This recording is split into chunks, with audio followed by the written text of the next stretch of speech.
freshwater lake you want to go in and you want to go on down south. Yeah. Company or another company that just crushes it on social media. You're like, how are they getting so many views, so many comments all the time? It's because they're doing little things like this.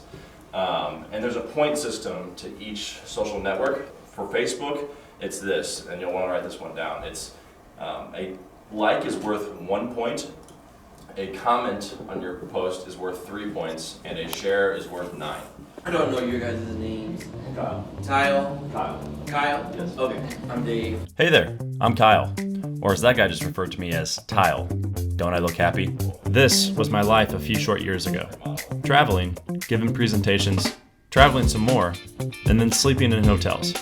It's not as glamorous as it looks on this film. Really, it was just me in a boardroom full of realtors that didn't know how to tweet or post something on Facebook, and I just told them what to do. But it's my film, so I'm gonna make myself look more important. The thing is, guys, that life can be... See, there we go. You could say during this time that I was trying to be somebody that I wasn't. I was trying to be a big shot, trying to look important, trying to be all these things that I knew deep down inside I wasn't. But I did get a lot of frequent flyer miles, so there's a perk there. And this is my girlfriend Naomi, the kindest, sweetest, and most genuine person on earth. I mean, just look at that smile. She is the calm to my crazy. I'm not quite sure what I'd do without her, but there'll be more on that later.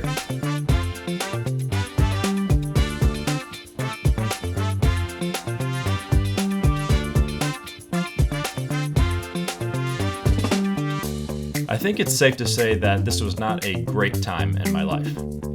I was depressed and frankly really lost on what I wanted to do with my life. I needed to get away from all the chaos, so I did what I always do. I headed to the mountains.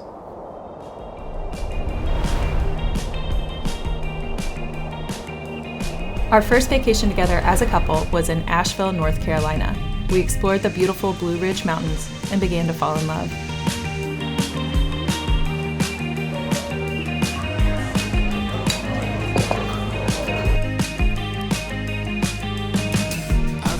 So it's a little cold.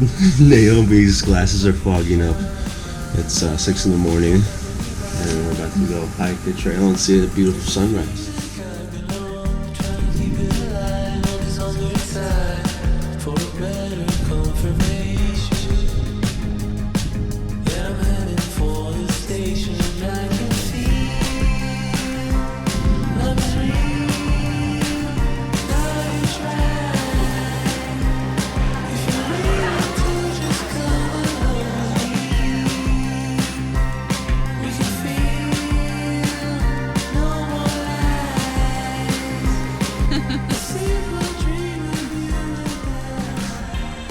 We had an unbelievable time in Asheville, including where we stayed.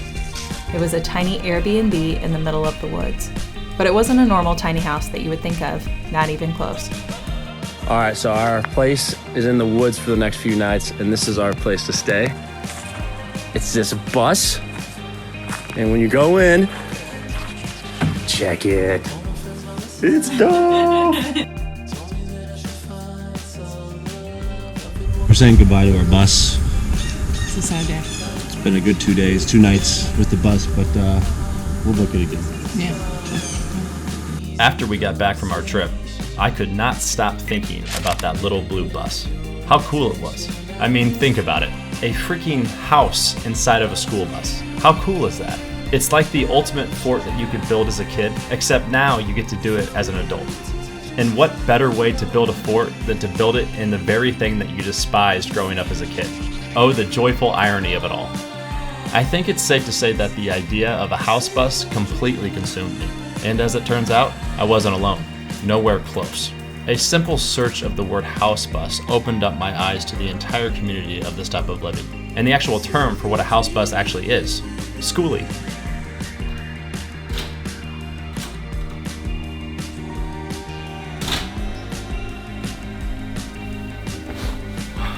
Okay, I am in Boston for a work thing, and over the last few weeks I've been doing a lot of thinking, and this is what I've arrived at. Growing up, I was running in a million different directions. I was into baseball, and then I was into basketball, and then it was skateboarding, then it was magic, then it was, I was obsessed with Rubik's Cubes for quite a while. And then it was guitar, then it was photography. And I guess the point is that I was always excited by new things, and I always wanted to learn new things. But as I got older, more and more people were scolding me for that. I was told that I needed to pick something and stick with it. And I remember just always feeling like I was being somebody I wasn't. I was trying to fit into a mold that wasn't for me. And I mean, I remember even a few years ago, my ex-girlfriend's parents heard from a friend that Kyle tends to fly by the seat of his pants. And they forever held on to that notion about me, and I felt judged. I was really upset about that, and I felt like I was already predetermined by people that didn't actually know me, and it just consumed me, and I got super resentful, and it just wasn't a healthy thing for me. I wasn't taking care of myself. I was self-conscious. I was spiraling down pretty much. And eventually I hit rock bottom. I was drinking every single day to excess. I was suicidal. I was an absolute pain in the ass to be around. I just had a lot of trouble at this point in my life. I had to start making myself happy and realizing what's good for me and stop thinking about what everybody else thinks. I know that's kind of like a cliche thing, but it's so true. But recently I've started to feel this void again, like I'm going down a path that's not meant for me. I don't want to go down the depression path, the suicidal path, the alcohol abuse path that I once was on. I really want to avoid that part of my life because that was an awful time in my life. I think what I'm about to do is not going to make sense to probably anybody. And I don't really care. I found a bus in Vicksburg, Mississippi. I'm gonna drive down there and I'm gonna buy that damn bus. I wanna renovate it, and I want to sell my house, and I wanna travel the country with Naomi and really just explore what bus life is all about. I'm gonna go for it, and I'm gonna fly by the seat of my pants. And whether this works out or it doesn't, I'll see you down the road. All right, we are in Columbus, Mississippi, and it is 7 in the morning. We're just leaving the hotel because we are going to pick up our bus. Oh, God. And Naomi is driving because I have to Google how to drive it because I don't know what the hell I'm doing. So stay tuned.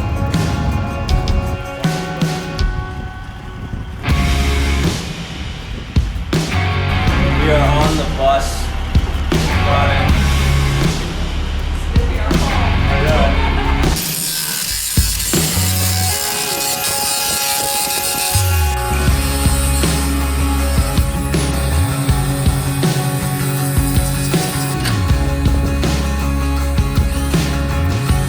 Learning how to drive. He has no idea what he's doing. This is crazy.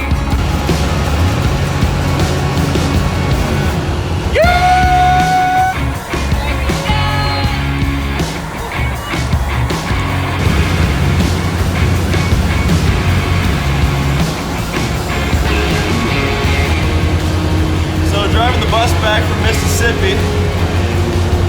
First time driving it.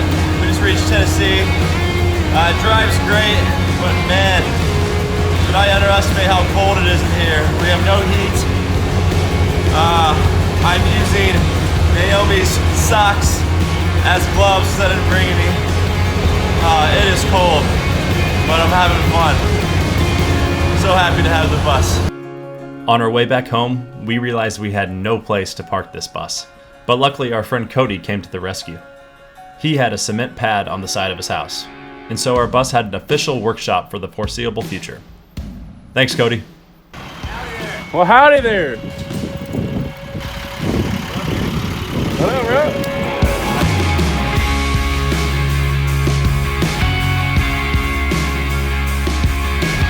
It is subfloor time.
Almost there.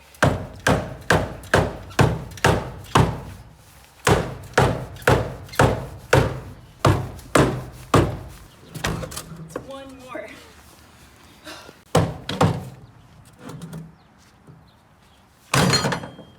There it is. Yay! Felt good.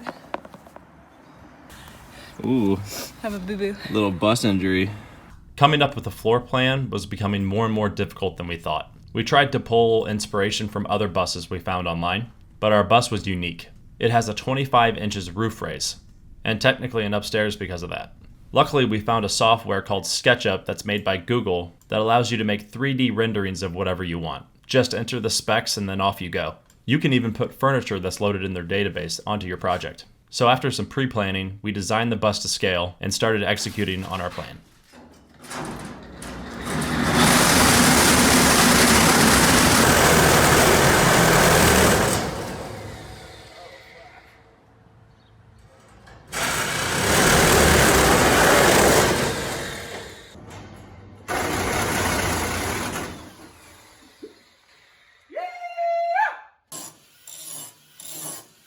Throughout the build process, a lot of big changes were happening in our lives. The bus was beginning to take shape, and so was our relationship.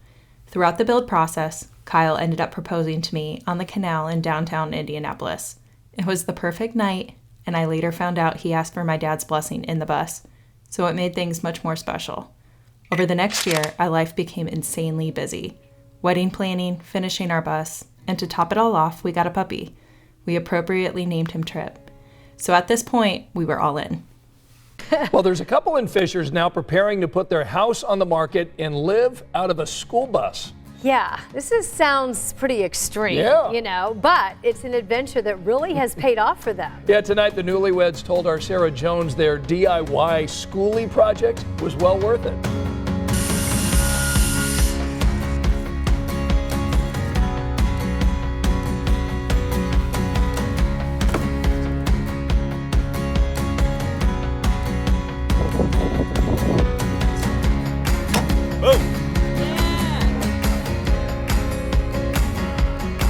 We're having our first meal in the bus. Woohoo! Cheers. Cheers.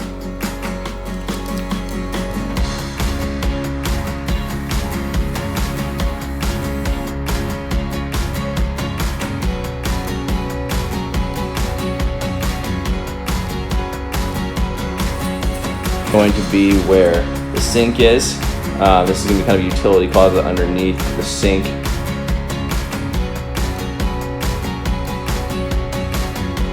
We have the kitchen that's coming along, the framing. Bedroom's back there, and then our garage is behind the back wall.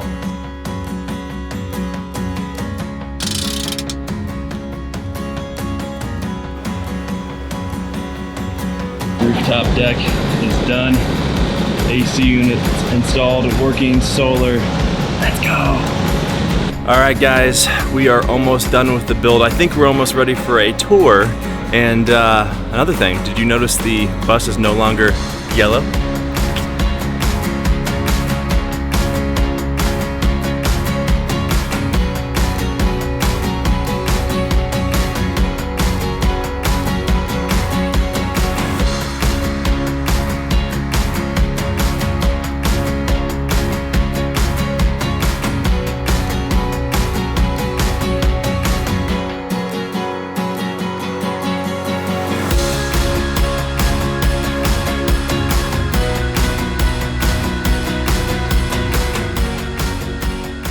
After 2 years of hard work, it was time to go for it.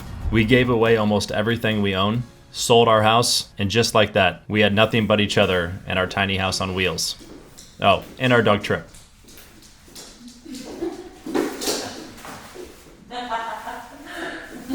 Trip, don't hug me. Let's go.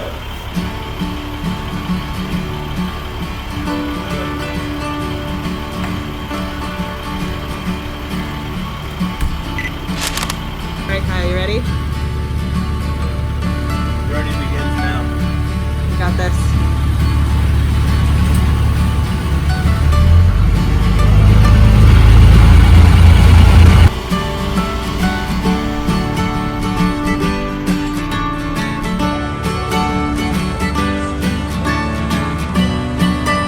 And just like that, we were on the road. We wanted to head south as quickly as possible because we were in the dead of winter.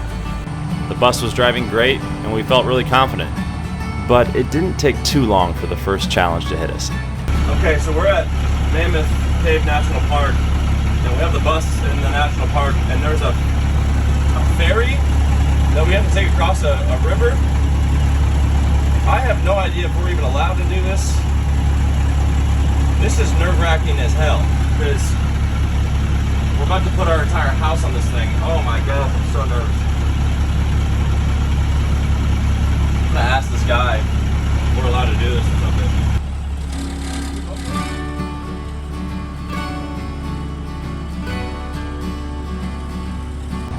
We were not allowed to do it. So we had to drive all the way around the park for an hour to get to the other side.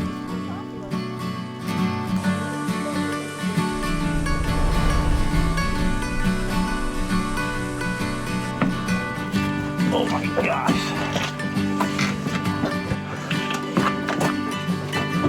I low-key hate this. Oh my gosh, that goes way down there. I get to put in my favorite. This is where I get to say welcome to Mammoth Cave.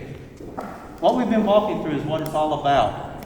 And to help us understand that, because we live in a strange time period, we live in a 2021, but to understand the context of the cave, we have to go back in time to the late 1700s. We just fought the Revolutionary War. Things in the country are changing, and there are people that live in Kentucky that the largest thing that they had ever experienced might have been their house. So imagine them coming into the cave. And I've heard words today that would describe what they would have felt. It's huge, this is gargantuan, this is colossal. But they finally settled on a term, and what was the term? Mammoth. Mammoth. And that's how this became known as the Mammoth Cave. These vaulted ceilings, these spacious hallways, these grand rooms that we're walking through, we're soaking in the essence of Mammoth Cave right now.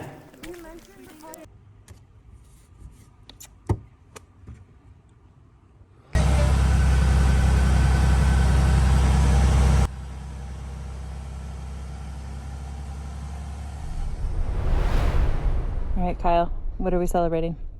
Today is the day that we closed on our house selling. And it also marks us arriving at our first national park in the bus. And it's a big moment. Yeah. Love you too.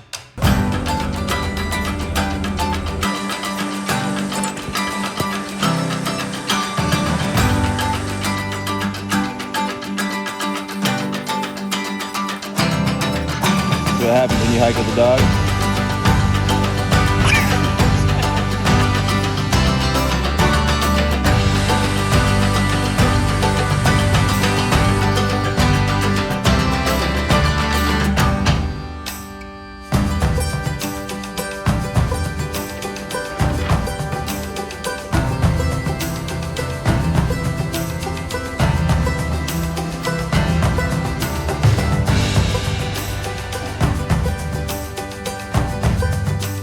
morning. It is freezing in the bus. It's time to take a shower, and I'm really not wanting to do that because it's so cold.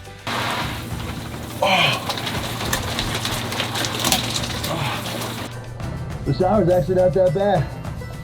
Now the problem is we only have 110 gallons of water. So what that means is that you have to take army showers. It's freezing. Get the hot water back on me. Oh yeah. Oh, it's hot. Oh God, it got cold. Why is it cold? I tell you what, for what it's worth, it's not that bad. You know, I'm clean and I live in a bus. I take that as a positive.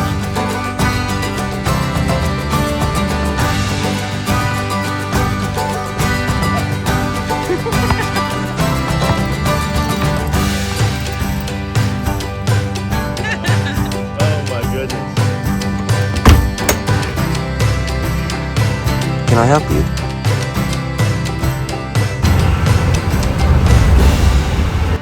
We have a leak in our ceiling that we found over the night with the storms, and it's on the floors. I have to fix that.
So Naomi and I are figuring out one of our first flaws in our bus build, and that is our battery bank. We have two 200 amp hour batteries, but the problem is that we cheaped out and we did AGM batteries instead of lithium, meaning that our 400 amp hours is actually 200 amp hours, and they're a lot heavier, and they're all around just not doing enough to keep our bus alive. Especially now during the winter when we have the really short days, and if you get a day or two that it's cloudy, your battery bank just gets shot if you're not plugged in. So we're kind of stuck to the grid or trying to be frugal with our power, but oftentimes that's not enough. So right now we are running the bus in idle, which is not good for the environment, it's not good for the bus, it's not good for a lot of things, but unfortunately we have to right now because the alternator of the bus is charging the batteries, or else our batteries would die overnight. So I don't know how we're gonna fix that. We're either gonna have to replace the batteries, stay constantly at RV parks and campgrounds that we can plug into, but it's just something that we're gonna have to live with, and we're just gonna have to figure out a solution along the way, and that's part of bus life.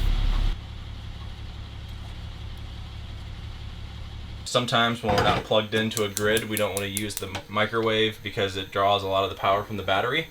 So all you young kids out there, you can make popcorn without a microwave, believe it or not. And I actually prefer making stovetop popcorn.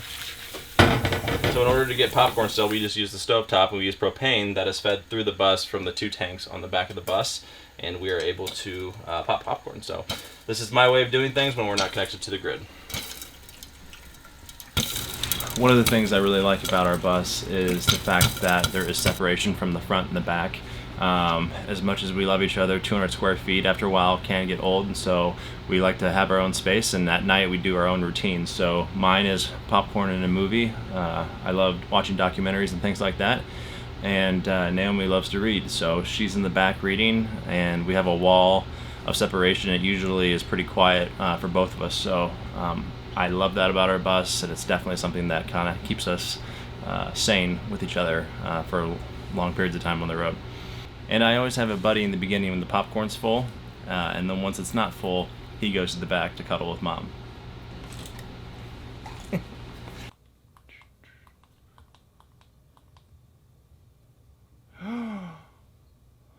There is a documentary called The Last Blockbuster. The nostalgic documentary reveals the real story of Blockbuster's demise and how one last location in Oregon keeps the spirit of a bygone era alive. Hey, babe!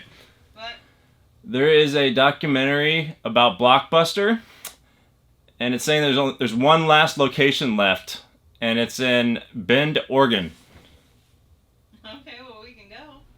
Blockbuster's America's family video store. You know, we have more kids' videos than any place else. More movies, more nights, more fun. Blockbuster Video! Wow, what a difference! All right, so where are we today? We're at Alvin's Island. We're doing a little Christmas shopping for each other. Alvin's Island is a little touristy gift shop type of thing that you see around a lot of beaches. So yeah, so what we're doing is that we are going Christmas shopping. We have decided that materialistic things for Christmas isn't the most important thing, just being together is. But we do want to do a small gift for each other so we make it fun. So we each are giving each other $20, and we're gonna go and roam the aisles of Alvin's Island and see if we can find something for Christmas for each other. Thank you very much.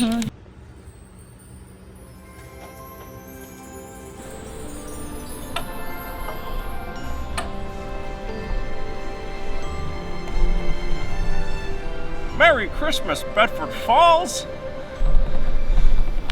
So this morning is Christmas, and it is a beautiful morning here in Pensacola, Florida, and we are about to open up presents with our family up in Indiana via FaceTime. So we're gonna watch the kids open up their gifts, and it sucks not being with family on a day like today, but Naomi and I have each other, and we're gonna make the most of today. So Merry Christmas, everybody.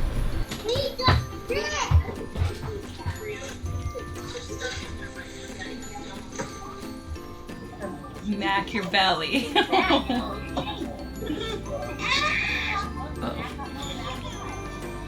talk about the belly.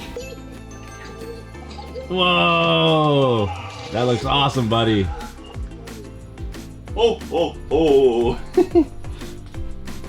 Merry Christmas. Merry Christmas, troopers. I'm just gonna go for both of them. Okay, and I'll tell you why I got you that one. Alright, what is this wrapped in? That's wrapped in toilet paper. I love what you do with the colors. Nice. It's a toenail clipper / bottle opener. Multi-use, bus life. I wanted him to attach it to his fishing stuff so you can cut a line really easy for pop open a beer. Thanks. It's a necklace. It's a turtle necklace. It's really cute. And Trip. Don't think we didn't forget about you. Come here. No way. Oh, Popo. Yay. You get them all. There's just sand everywhere. Merry Christmas, buddy.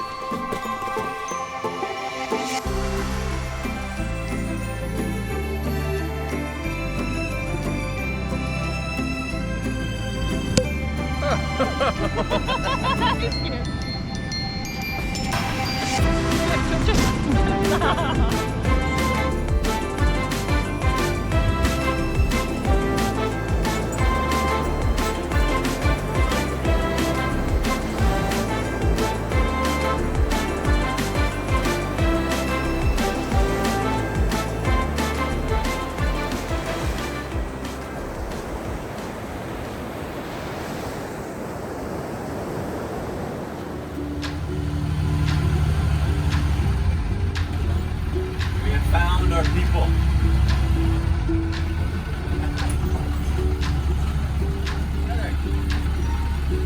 All right, so we are super excited because we are at our first tiny house Skoolie event with the United Tiny Homes people, and we are in England Brothers Park and Pinellas Park, Florida, and there's like 70 tiny houses here. So we are going to show off our rig, and hopefully people like it.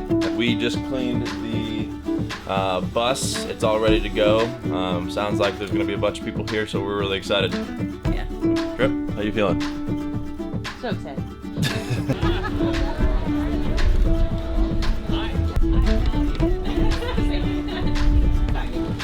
Oh my gosh. This is the prettiest one I've seen so far. Thank you. Oh no, We're pretty this proud, is but that's just us. this is really. It doesn't seem logical, but it works. After showing our bus to a bunch of people, we decided to check out some others. Welcome to the 7th year van. Dope.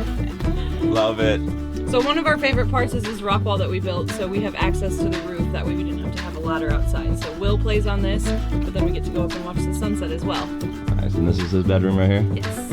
Love it. Will's bunk. Oh yeah, so this is where we were. We went to the New Mexico, the land of fire and ice. So you hike up this little, it's a very easy 1 mile hike up a dormant volcano, looking at 17 surrounding volcanoes, and then go down probably 20 flights of stairs into an ice cave. And it is so cool.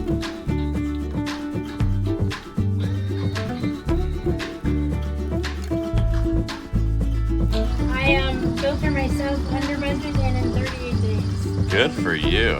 First day of United Tiny House Festival.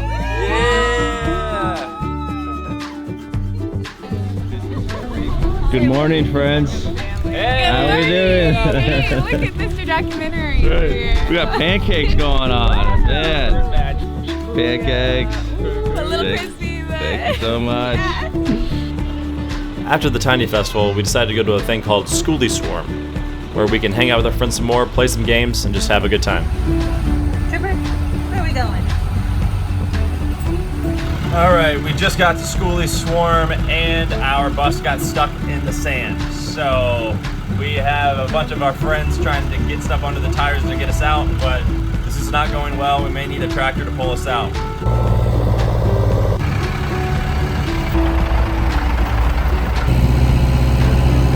Stop. How do you feel today, hobbying? Oh man, this is stuck. We got our bus stuck, but this is stuck.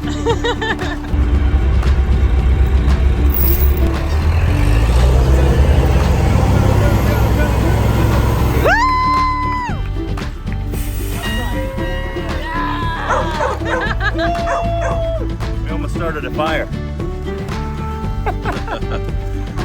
Tough competition.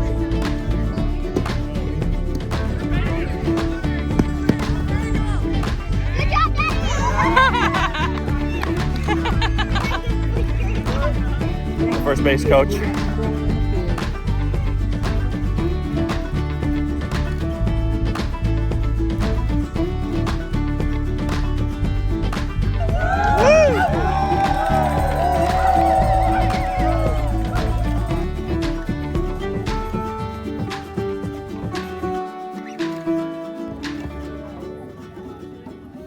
All right, guys, so we are officially about to head west for the first time since we started this entire journey. It's been a lot of fun. We've explored the Midwest. We've spent a lot of time down in Florida. We've met amazing friends, but we've experienced so much in the bus already. We've gotten to learn the ins and outs of how things work, using the diesel heater, how long can we use water, how to even drive, where to go to, how to use certain navigations. Everything that we've learned, we feel like we're ready for the trip across America at this point. So we are in Mississippi right now, and we are officially headed west to see all the national parks we've been dreaming about for the last 2.5 years in this project. So let's go. Hey, you ready to go out west?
Living on the road these past 4 months have been a blast and also a huge learning curve. One of the things we've realized with RV camping is that it's grown tenfold. So what that means for us is that we have to be way more intentional with how we plan things out. We've really enjoyed the freedom of picking new spots every week, but we're out west now and these parks are slightly more popular than, say, a campground in the middle of Alabama in the month of January. It sucks because we don't want this journey we're on to be so structured and regimented where it's like, okay, Tuesday we're here, and 3 months from today we'll be at Site 54 in that state park. But something has to be done or we're going to be in Walmart parking lots every single week. So we've come up with a hybrid method. Book all the national parks well in advance, but leave the gaps in between open for spontaneity. Our method for booking places going forward goes like this. First, I check recreation.gov for campgrounds. Typically, these places offer the most scenic views and they are the cheapest and the location is always on point. The issue with this option though is it's the best option, as in everyone looks for it. From there we go on to door number 2, Google. I typically type in best RV parks near whatever I'm looking for and wait for the results to show up. When you do this, you'll find public campgrounds that may not be on recreation.gov, but you'll also find privately owned campgrounds. I like to go to the blogs and websites that have already done the heavy lifting for me. Places like Camping World, RV Life, Good Sam, and Cruise America have all written articles telling you where the best places are in the country. So from there, I just go to their websites and check for availability. More times than not, you'll find these campgrounds have availability, but that's for a reason. They're expensive. If that doesn't work, we go on to door number 3, which is KOA. KOAs are nice because they have everything you need to stay comfortable. The downside is, though, you don't feel like you're really camping. We prefer to stay away from KOAs, but they are super nice when you need a reliable spot to crash or if you have mail that needs to be sent to you. Typically, we stay at a KOA on average, maybe once a month. Last but not least, you have the free options, which are BLM land, Walmart parking lots, Cracker Barrels, Friends driveways, Harvest Hosts. There's always a bunch of things that you can do to stay free, and sometimes you have to do that because there's just not a place to camp or a place that you can find. We're only 4 months into this journey, but I have a recommendation for anybody that's looking to get into bus life, and that is the size of your bus. Ours is massive. It's 39 feet long and over 13 feet tall, and no matter what options or method we choose to find a place, our size is limiting. So many times we have found the perfect campground only to see the fine print that the length of our bus is too long. I suppose if we could do it all over again, I would look for a bus that is mid-sized, but that's life and we're rolling with what we got.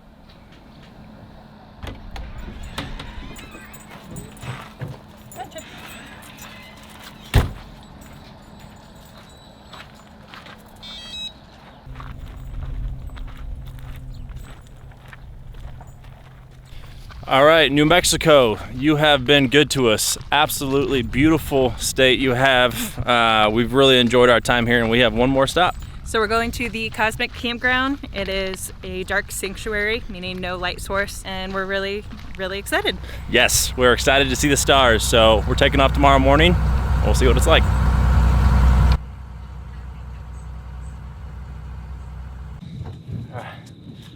Where's the wine? Oh, you dog. We have made it to the Cosmic Campground. With our gas station wine. Hell yeah, we're drinking gas station wine. How much was it? I have no idea. Sounds expensive. Okay guys, we are on the rooftop deck of our bus and we are at the Cosmic Campgrounds in New Mexico and we are surrounded by mountains and beautiful scenery and we are waiting for the sun to go down. We're here for 3 nights, but it looked like the forecast says that we only have 1 night of clear skies, which is tonight. So we are enjoying the sunset up here and we are waiting for the stars to come out and we're really excited, so watch out. It's time to go up to the rooftop deck and look at some stars. Hey.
recommend anybody go check out Cosmic Campground.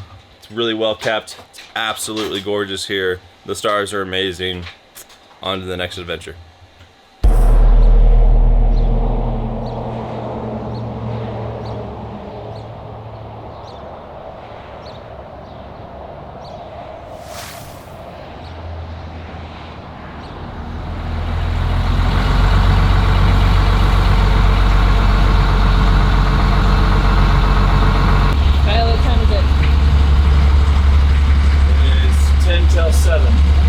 What are we doing? We have made it out as far west as we've ever been in the bus. We are on our way to White Sands National Park. We'll be there in about 20 minutes. And what are we gonna do?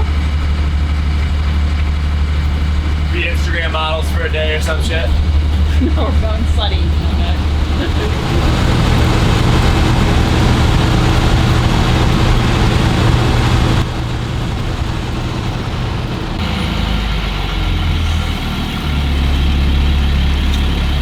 Hey there. Morning. Pass. Yes, please.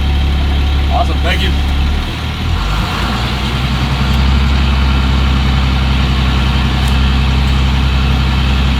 We're in. All right, so we're in White Sands National Park. I think we're one of the first people here. I think it's like an 8-mile road that goes in and out of the park. So the goal here is to get here early and then get to the very back where I believe the Alkali Trail is, which is the longest trail of White Sands. It's a 5-mile loop and it gets you really close to the mountain range. So we're here early in the morning. We're gonna spend all day here and then hopefully have an amazing sunset with the White Sands and the mountains in the background and everything. So cross your fingers.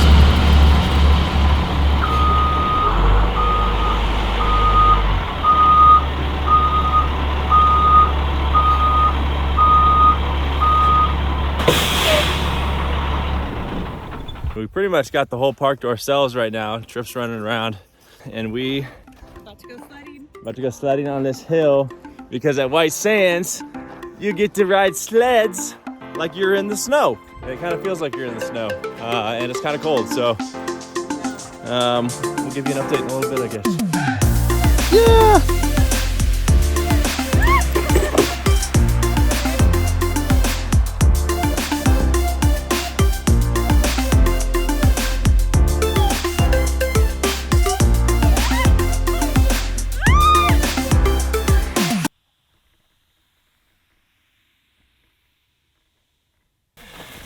So you don't go as fast as you think you do.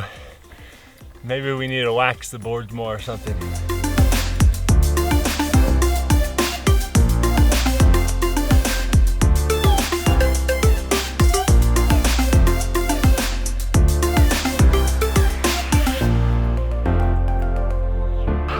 Getting up this is so difficult.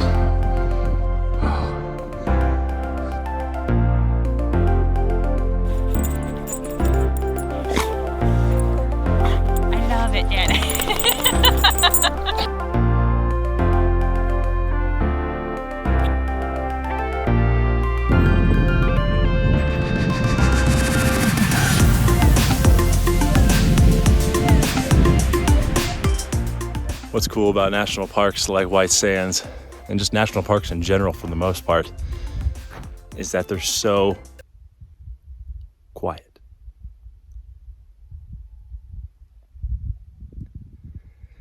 It's deathly silent, and you're just by yourself. Okay, guys, hiking through the White Sands right now, and I am trying to find the perfect spot for tonight to get that best photo I can.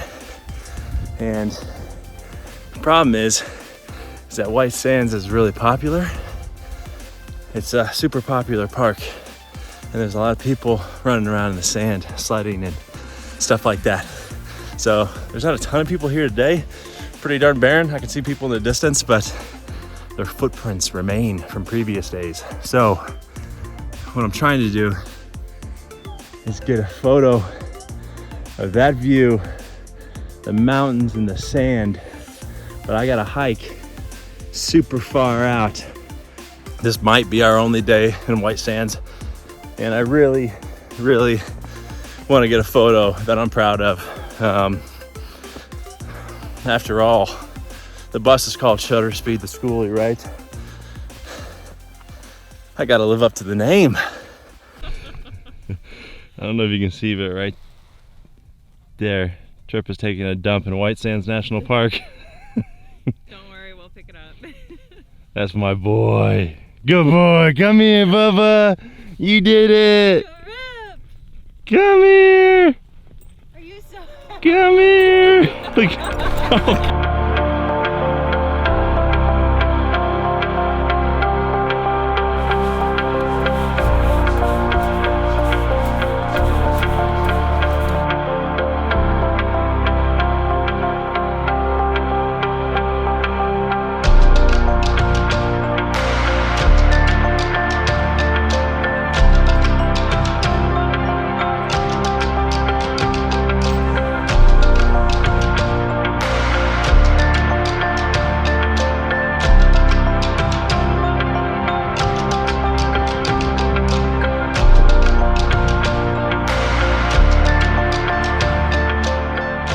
So I found the perfect spot for a photo, and I have some company joining me.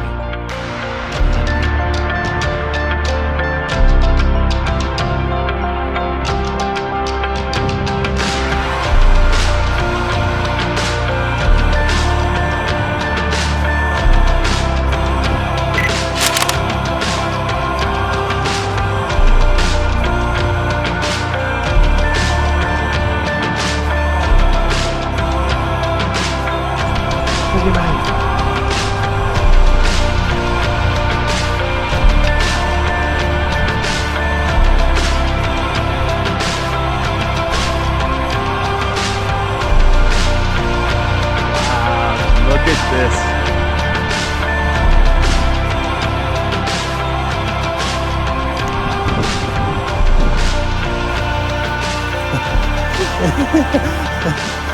All right, successful day at White Sands National Park. Beautiful. We don't have any shoes on and the sand's getting really cold. And Naomi's in shorts. So, but we are out west, and all it is from now, national park to national park, and we're finally here. So it's a big moment for us. Woo. I love you. Love you too.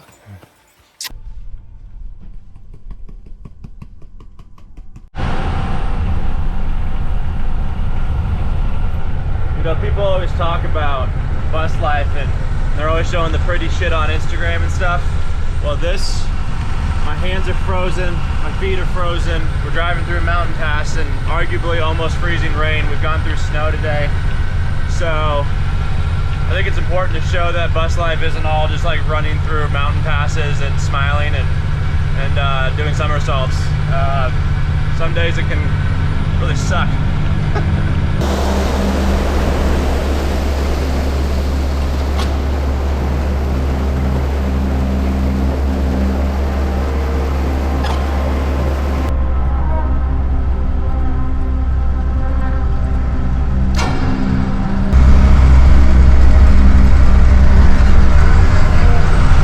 Ideal time to be driving through the mountains. I'm getting really nervous about the roads, and we're going uphill, which is fine, but going downhill, this is like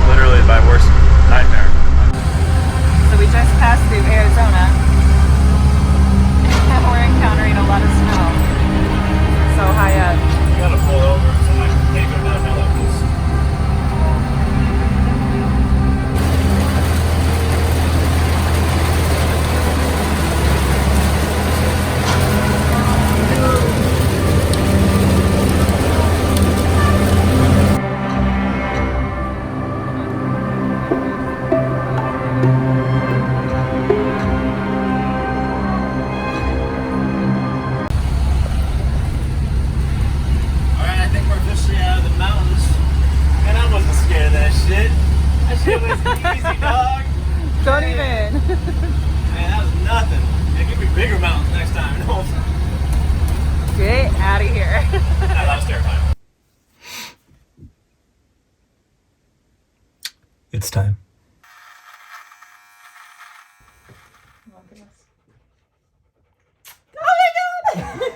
So the last couple of days we were having trouble with the hills, with the bus, and it took long enough and we had to stop on the highway enough to where we decided that we were going to take it into a shop and get an oil change and just get it tuned up a little bit. So we have done that. We're optimistic that the bus is better, but we canceled our trip in Sedona because the grades there are just too ridiculous and we'd rather not risk it. So instead we decided to go a little more north, and we decided that we were going to go to the Grand Canyon. And we get to enjoy a whole day and morning here at the Grand Canyon. So we're excited.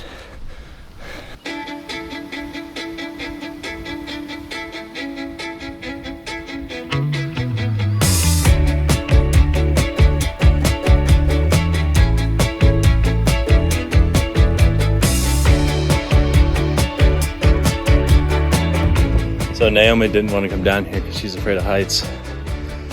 And I got Nam too. And I think for good reason. Oceans and oceans, paper submarine.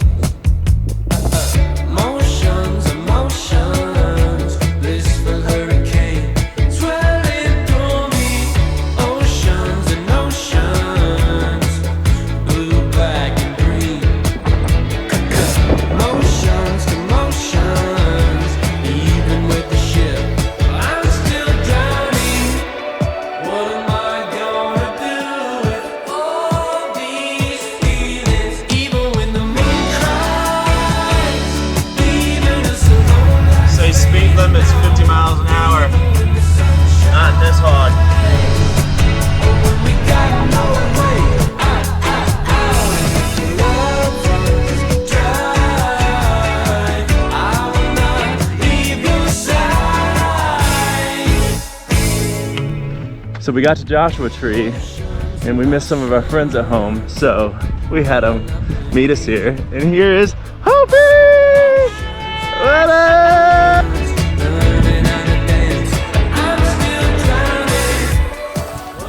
Yeah, sunrise at the Chala Garden in Joshua Tree. It is beautiful.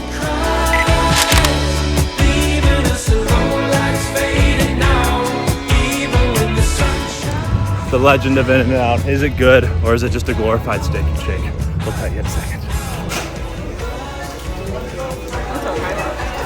I have a message to all you Californians and West Coast people. Have you ever been to a steak and shake? Have you ever been to a Five Guys? Y'all are out of your mind if you think In-N-Out's the best.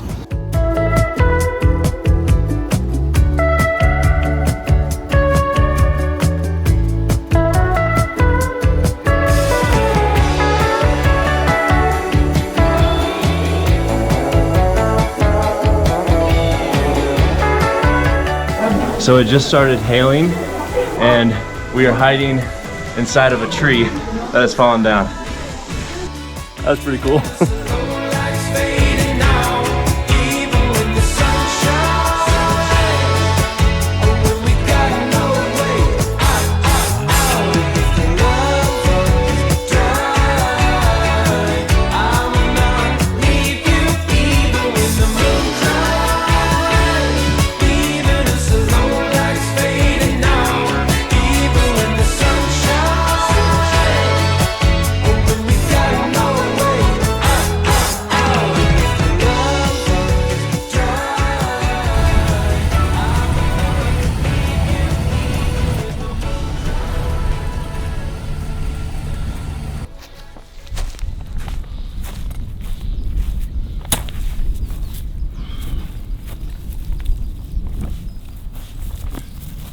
Well, it's been a couple of weeks, and there's been a lot of ups and a lot of downs. We officially have driven in the bus over 10,000 miles since we've owned it. So it's kind of a lot to think about. 10,000 miles in our tiny house.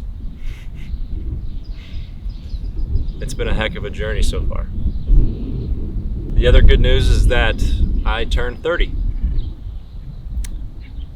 So last week was my 30th birthday, and I am no longer in my 20s. So 2 pretty big milestones in a week. Got to spend time with my family. They flew out to California. My friend Logan came out to see me, and we had a great weekend. I'm a lucky guy, and I had a great time seeing everybody. And I'm just kind of looking forward to the next chapter of my life. You know, Naomi and I have talked about what we would do after this trip. We've talked about kids. We've talked about, you know, what that next 10 years looks like, and it's really exciting to think about. And as much fun as that we're having on this trip, I don't know. I'm starting to realize that it's not a destination that I'm looking for. It's not a destination or a place or a mountaintop that I'm really wanting to, you know, get to. I'm wanting to enjoy the journey, and I feel like I'm there. And I have somebody that I'm enjoying this journey with, and somebody that I'd like to, you know, go to that next phase in life with. And so I'm gonna let time do its thing a little bit longer. We have Yosemite coming up in a couple of weeks, but I don't know where this trip's gonna go from here on out. I know that Naomi's super supportive of whatever we do. She could stay out here for another 6 months, a year. She could go home now. She wants to do what I want to do, and I'm really just trying to figure out what's best for us. And right now, I'm not really sure. I read a quote recently that made a lot of sense to me, and it said, "Happiness is not a function of what you achieve, it's a function of how you spend your time. Success is a temporary thrill. Happiness lies in doing daily activities that bring you joy. There's always a new mountain to climb. You don't have to anchor all your emotions to the summit." And I think that's what's different about me now, is that I'm not anchoring all my emotions to the summit. Of course I'm looking forward to Yosemite, of course I'm looking forward to all these national parks we're doing, but I'm beginning to love the journey more than I am loving the destination. It's amazing what your mind can kind of go through even when you're in the most beautiful places in the world. You can manifest this amazing lifestyle, but still you can still get super, super low and super sad and, you know, everything else. So I don't know what the game plan is, but I know that I want to be happy.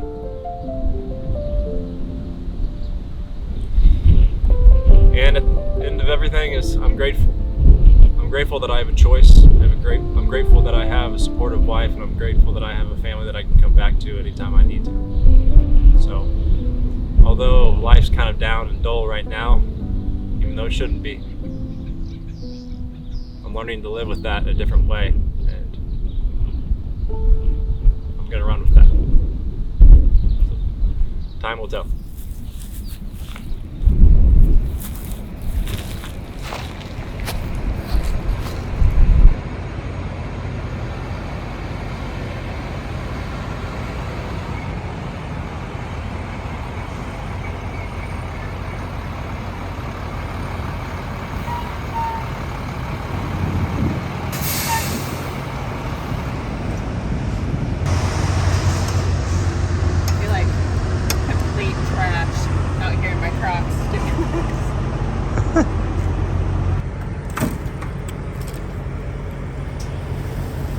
So gas prices are absolutely ridiculous right now. Ridiculous.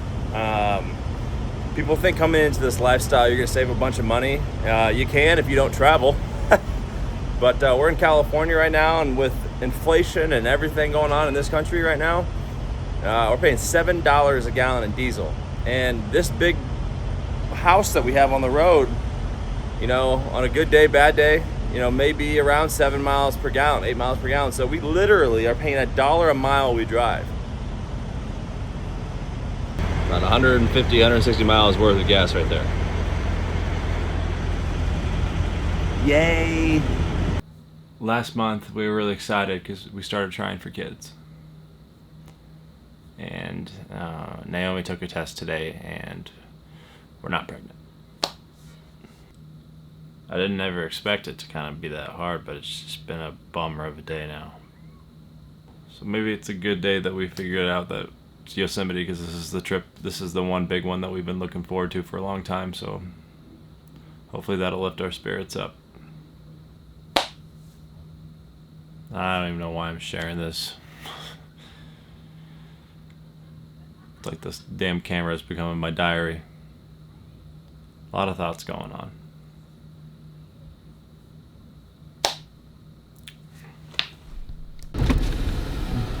Hi there. Good afternoon.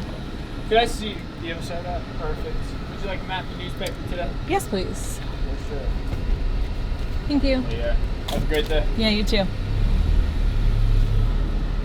All right, we just got into Yosemite. Not much to see right now outside of a lot of burned trees. But to get to the valley, I think it takes like 45 minutes. So the entrance to the park is kind of a tease because you have a long way to go until you actually get to the valley where you can see what everybody wants to see, which is Yosemite Falls, Half Dome, El Cap, and all that. So we got a little bit of time, but we're in. Oh, there's Half Dome. Oh my gosh. There's Yosemite Falls. Wow. Oh my gosh, there's El Cap. Oh. Like a bird on a tree, I'm just sitting here. I got time, it's clear to see.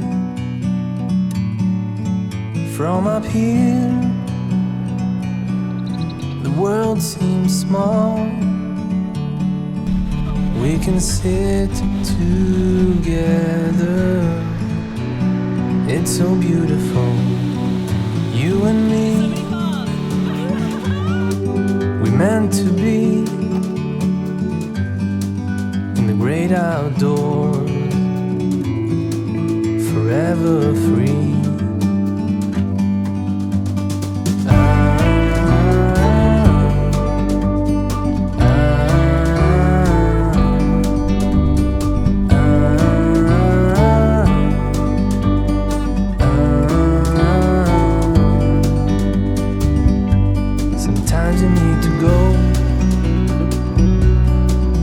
Take a step back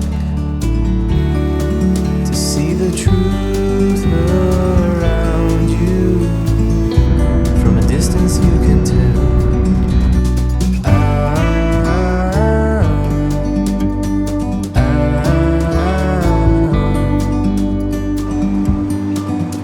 You and me were meant to be outdoors, forever free. You and me, meant to be in the great outdoors, forever free.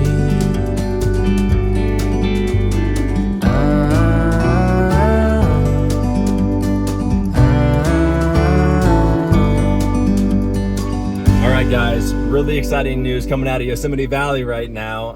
I took the rental car into town today because 2 days ago I saw on a Facebook group page that the most iconic hike in Yosemite, which is the Half Dome cable hike, where you literally hike up the side of Half Dome holding on to cables, is now available. I'm gonna go for it. I'm gonna start super early in the morning, and I'm just here now in the valley kind of looking at Half Dome and just kind of seeing where the trailhead is and all that stuff. So I need to get back to the bus, eat a big meal, rest up, and get ready for tomorrow. But my gosh, I'm excited, and we're gonna see how this goes. So we'll see. I don't know. I'm kind of speechless, but I'm really excited. In about 12 hours I get to climb you. I'm so pumped.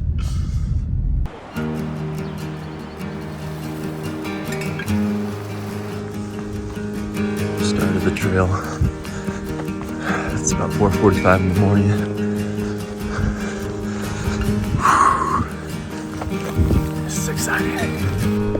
Fun fact about this hike is that it's my first solo hike ever.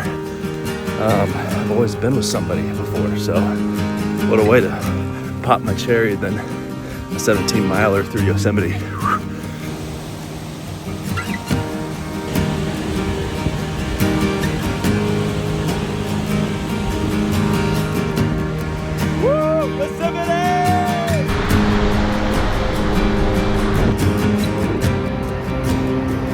Just keeps going up.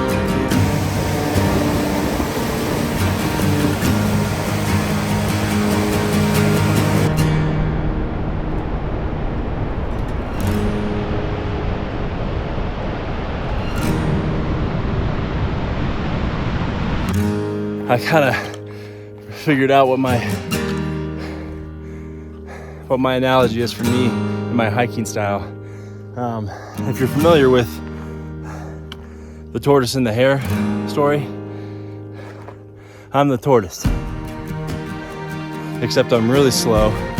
I don't win the race, and the rabbit steals my girlfriend.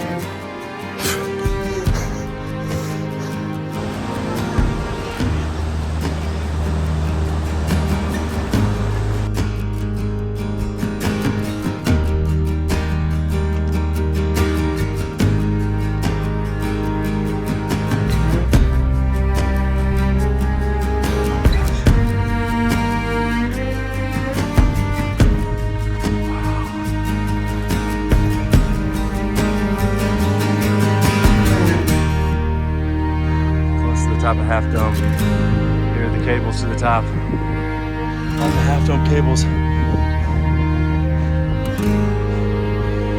cow. What a view.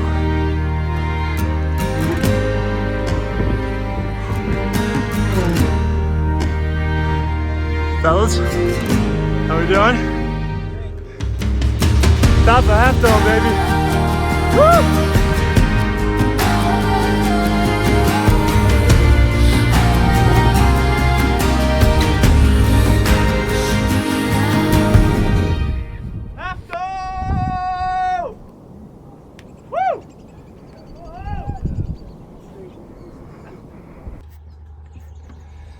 This was a tough hike.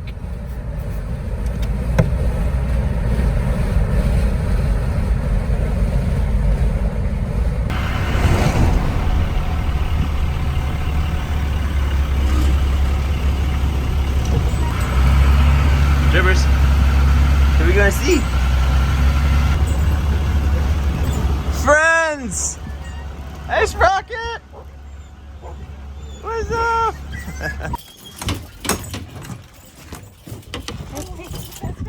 We always gotta film our hellos. Hey. What's up, brother? What's up, dude? Dude, long time. I know. Look at Sprocket. Jim, look. We don't have a later. How are you? So good to see you. Good to see you. Oh my gosh. It's been a minute. The reason like why you guys did van life. Well, I don't know if we have like a very just this is why one sentence, but it's something that the two of us wanted to do before we even met each other. So I think it was always like this adventure, this like minimalist lifestyle. I mean, it's all the things kind of combined that we wanted to travel, we wanted to see different things, and we just wanted to like maybe even prove to ourselves that we could build out this tiny space and just be like free and not have bills and all those things and just make that happen. And I feel like that we kind of have been able to do that.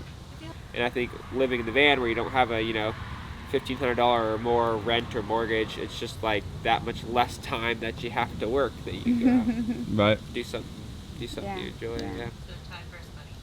Yeah, absolutely. Money has never been a motivator for either of us. So I think that being in a lifestyle where you don't have to prioritize, because obviously you need money to, because even in this lifestyle you need money. And like the more money you have even in this lifestyle, the more like activities and things like that. But I do think it's nice that the majority of the things we want to do and like to do are like this, where you're just sitting around a campfire and you don't need money to do this, Where do you guys hope to be in like 5 years? So obviously you guys are under this path right now, but do you have a 5-year plan? We kind of live by the mentality, and this is like a Bible verse, but it's like tomorrow will worry about itself, like just focus on today kind of thing. So obviously I think we have like this rough idea of like 5 years from now we'll probably have some kids, we'll hopefully have some property, and maybe like, you know, be starting to build on that or something like that, and hopefully be in jobs we like and things like that. But I think ultimately it's kind of like, I don't know. Living in the moment. Yeah, and I just care right now. I don't think we'll be living in our van in 5 years. Yeah, that's true. We just hit 250,000 miles on the van, so I don't know if it quite make another. Yeah.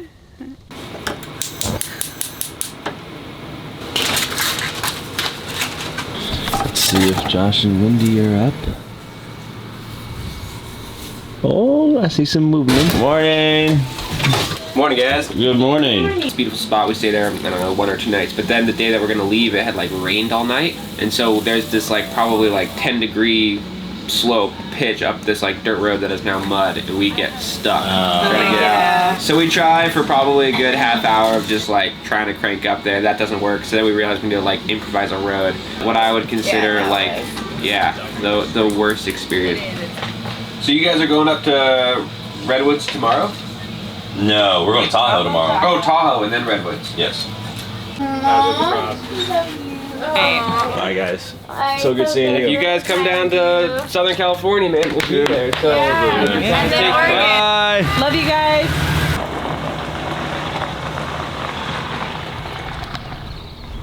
Sad. Our friends are gone. No, I'm just stuck with it. No, I'm just I'm getting the bus.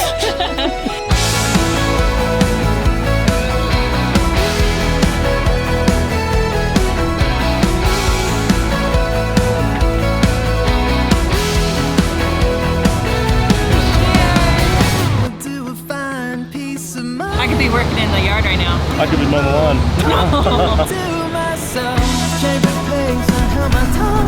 Coast to coast.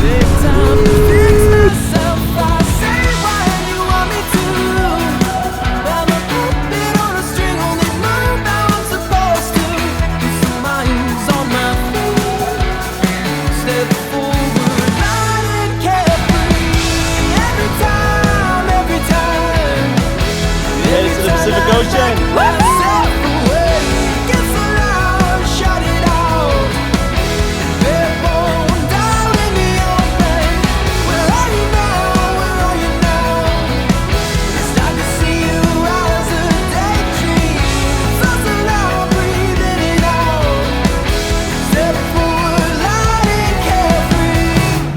You know, Trip, driving a bus is a lot like marriage. It's not uphill battle most of the time. It's gonna get noisy. There's gonna be some repairs. And by golly, it's expensive. Am I asking way too much to find this will be enough? Cut the middle from the map. The roads, they don't work like that. I'll say what you want me to. I'm a puppet on a string, only do what I'm told to. With some miles on my feet. Out of the night.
What was your opinion of Crater Lake? Love Crater Lake. I'm ready for our next adventure though. And the next adventure is something I've been looking forward to. It's not a national park, but something very exciting. Very exciting. So, Very. we're gonna be heading there now. See you later. Why are you giggling? I'm about to relive my childhood and I'm very excited about it.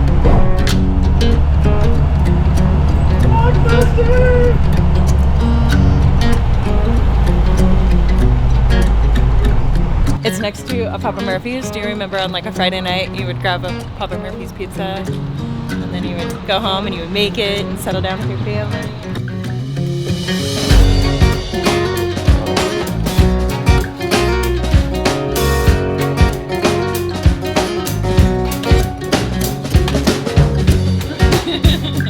So the Blockbuster is legitimately exactly how it was when you were a kid.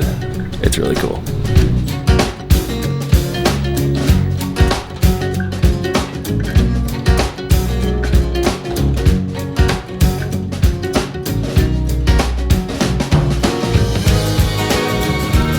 This brings back so many good memories.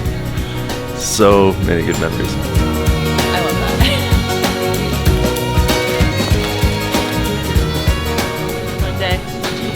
One day. Not yet, but one day. We gotta get it now.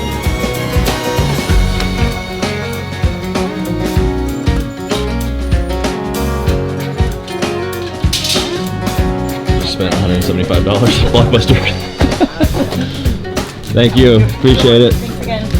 Thanks for the happy memories. Yes. Be kind. Rewind. You got enough stuff there, honey? Yeah.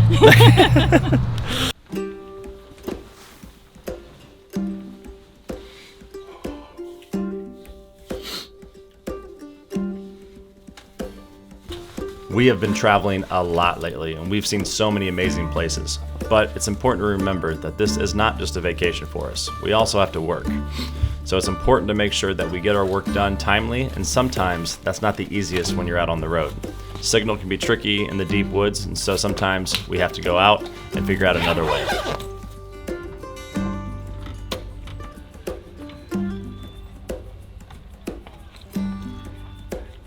We found these scooters on Amazon during a Cyber Monday lightning deal. Both of them were less than $1,000, and they're super helpful for us to get to places when we can't take our big bus everywhere. So when we don't have Wi-Fi, we have to obviously go into town. Usually we find little coffee shops that are perfect for us. And we are going to scoot there because driving a bus to a coffee shop is stupid.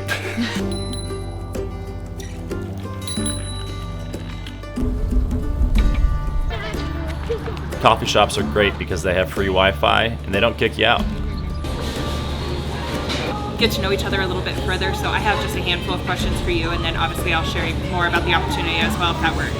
Maybe not once a week, but maybe once a month we put out something saying, hey, by the way, these are the things that y'all are going to be wanting to focus on. Now that our work's done, it's time to get back on the road. Well, we are stuck in traffic, and I figured while we're stuck in traffic, I want to address two myths of bus life. One, every single person says, oh, don't do a black tank. Don't do a black tank. You know, it's miserable. Why would you ever do that? And I think the reason why people say don't do a black tank is because one person said don't do a black tank, and classic internet, they all just dive in and just say, oh yeah, you don't want to do that, you gotta have a composting toilet. Guys, we've had a black tank just like every other RV in the world, and it's been completely fine. Black tanks have actually been extremely easy, and I would never do a composting toilet, even though I'm sure they work well, but a black tank's been so perfect that I literally don't know what the entire Skoolie community is saying when it comes to that. So that's the first thing. The second thing, if you can see, our bus has the majority of everything on this side. I was a little worried about that, considering if you're taking hard left turns or if it, breaks up the steering, alignment, something. There's several things that people have said in that regard, so I've been nervous about it. And for the most part, outside of just knowing that if I took a super hard right turn going downhill, I'd probably flip it, but I think you do that anyway. Outside of that, it really has been fine. I don't see a problem with that either. I think if I could go back, I may have done a little diagonal hallway in the back to make it a little more evenly balanced, but maybe just school buses are strong. I don't want people to take my words as facts and say, oh, well, Kyle said do this, but I'm just saying it's not that bad. And both of those myths, in my opinion, have been busted. So I'm gonna get back to driving without the distraction of a camera in my face, but just wanted to let you all know that's what I found out.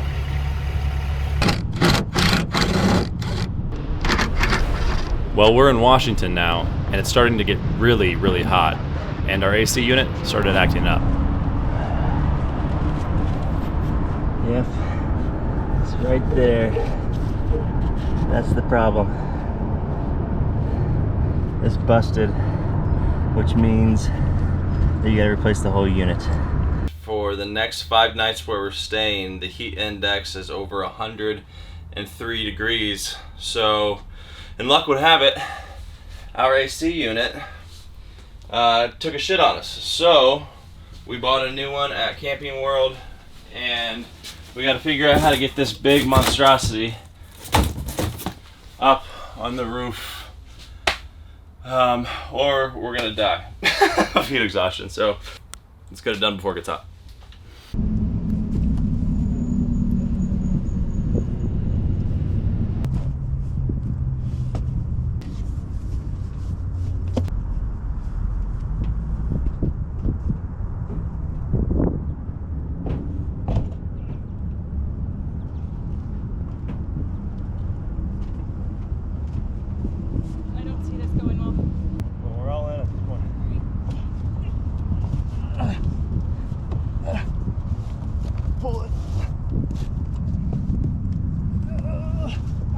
Oh my god. I can't believe we just did that. Alright. Shit. Look at us. Little 2-man team right there. Let's go.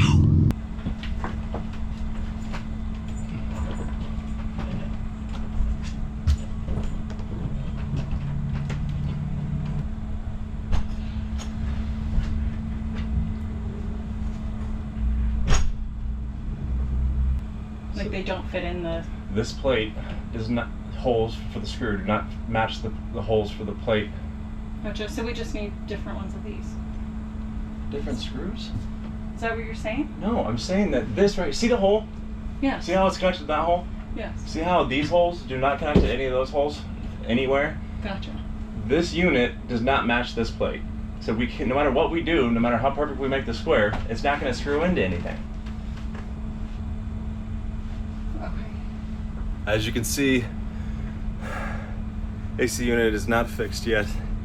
We found out, thanks to Camping World, they did not let us know that a distribution box was also needed for the AC unit, the Dometic Brisk 2 that we bought.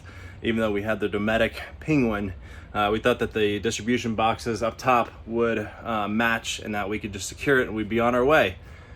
We were wrong. So, Camping World, why are you gonna sell us the box and not the distribution box? So we're kind of freaking out. We don't have the right thing. We have 2 AC units not secured on top of the bus right now. And so we can't drive somewhere.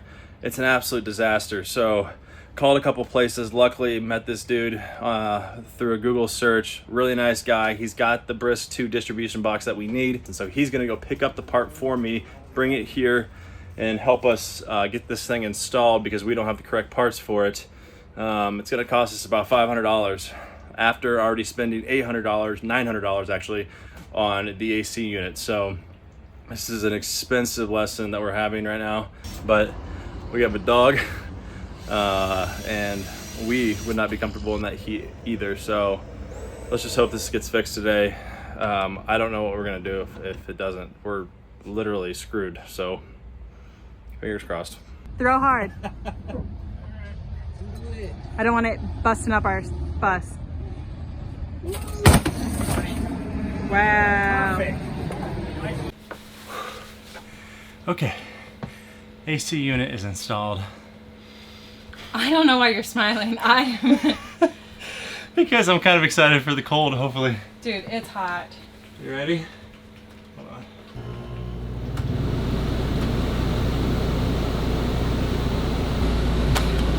The water cold there? I mean, it's not warm. We'll give it a second to see if it goes. The good news is, AC unit, new one, is installed. More good news. Beers are in the fridge, so we are going to cool off with some Ronas. Oh, it's so hot. It's so hot. But the drink is so cool. Ooh, we forgot the lines. You know, it's been a rough month or so. Haven't been having too much fun. You know, it's been hot. The road's been hard on us. Our morale is, quite frankly, in the shitter. We've been trying to have a kid and it's just not happening. It's been a downer of the last few months, the last month especially. Having time by yourself and just being out here in a beautiful sunset and taking photos of beautiful things like this just makes you realize that, what are you whining about, you know? You have the best life ever. What else can you ask for? You know, a kid will come when they're supposed to. But for now, I'm gonna just stop the negative mindset and just choose to be positive. Just live in the moment and know and trust that, you know, everything's gonna happen the way it should. And so I think that's what I'm gonna do from now on. And I'm gonna try to enjoy the rest of the trip while we still have it, and just make the most of it. And so it's gonna start off with taking a shot of that, and I'm pretty excited about it.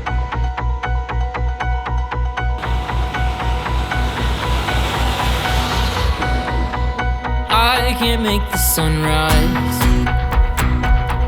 I can't tell you why I would even try. I can't speed up or slow down the time, and I can't tell the sky to rain or the stars to shine. Oh no, I'm not in control. I could grow my own food. I could buy the best cleaning products. I could drive the safest car in its class. But I can't tell you when and how I'm gonna pass. Oh no, I'm not in control. In the end, all I have is my yes and my no.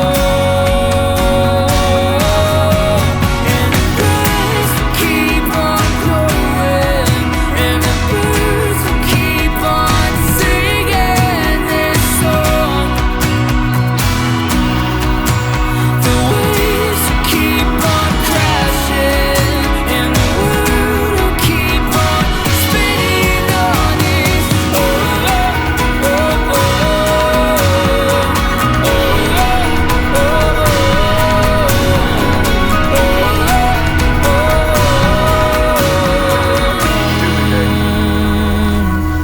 I'm not in control. Oh no, I'm not in control. In the end, all I have is my yes and my no. I'm not in control.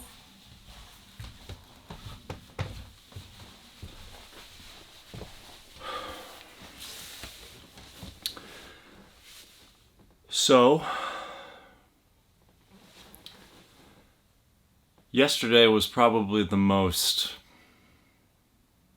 emotional roller coaster of a day of my entire life. My parents are flying in, you know, so it was going to be a week where we get a break from the bus and we'd stay in a cabin with them, give the dogs some more room. They have a rental car, so we could just drive through a mountain, which obviously we're not able to do all the time with the bus. And on our way to meet them, we get a call from my boss. So we got to the grocery store where we were going to meet my parents, and they weren't quite there yet, so I opened up my laptop and started talking to them. How's it going with you?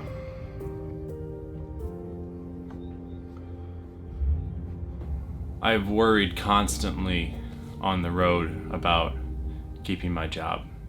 The fact that I've been getting paychecks while I've been on the road has been just a tremendous blessing. The truth of the matter is that working from the road, unless it's an online job, my job required me to be there. And I flew back once or twice, but at the end of the day, I couldn't do it from the road forever. What? Why now? You know, our trip's not gonna last forever. We know that. We're actually, you know, planning our route home at this point. We're building a house. I'm not mad. I'm not mad at you, Brock. You did nothing wrong. You've been on my side since the beginning. And so it's like, hey, our end date's here. We're gonna be home. Life will go back to normal. I was wrong to assume that that was going to be okay, and it was always in the back of my head. I just didn't think it was gonna happen to me. You know, I gave it my best effort. I felt like I did everything I was supposed to, and it just wasn't enough. It's okay. I'll talk to you at 30.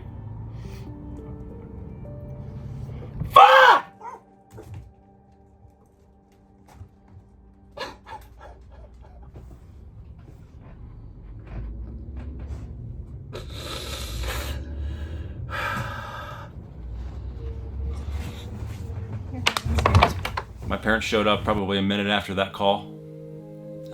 Wasn't the way I wanted to greet them, but it was also another blessing in disguise because they were there to help Naomi and I during a time that was not the best. So after all that, we get to the cabin, trying to be positive, but just everything is just super negative. I'm not in a good mood. I hate that now I'm seeing my parents for the first time in a long time, and I'm just not, you know, present. I'm not happy. Naomi asked me to come outside, and what was one of the worst days of my life ended up being one of the best days of my life. Somebody added more stickers there.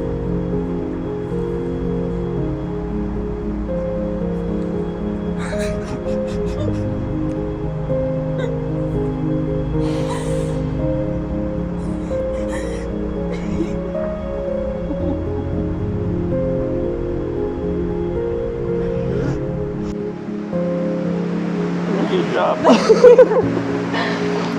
Everybody's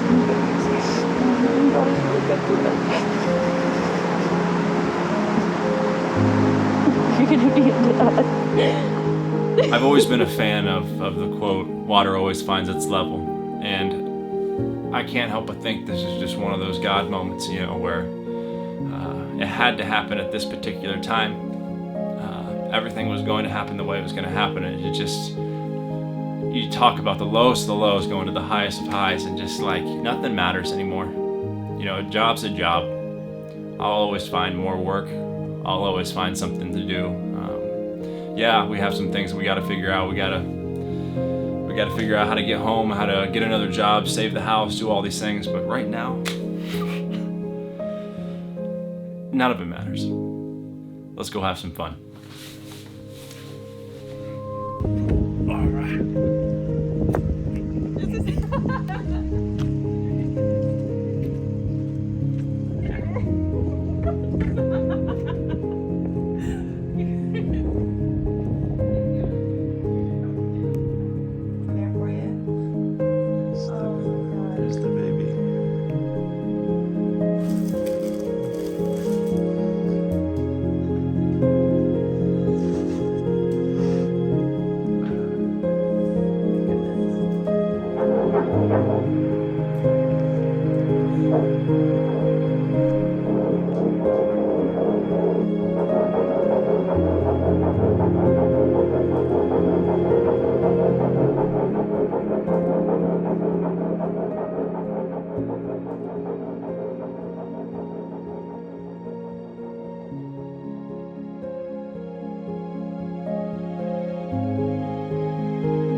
Sunny days don't seem so wet. Stormy nights don't stay. From the moment that we met, you were worth the wait. Oh, this could be the best thing that I'll ever know.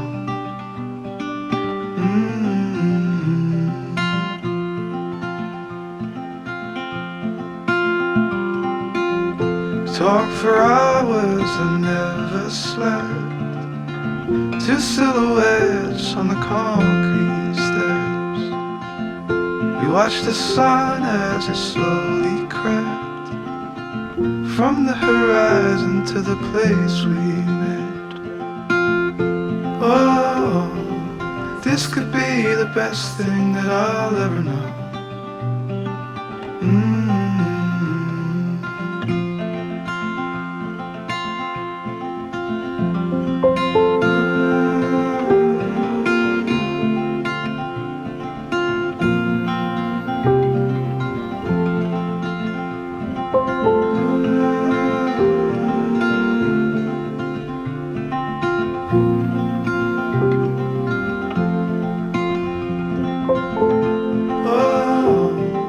This could be the best thing that I'll ever know.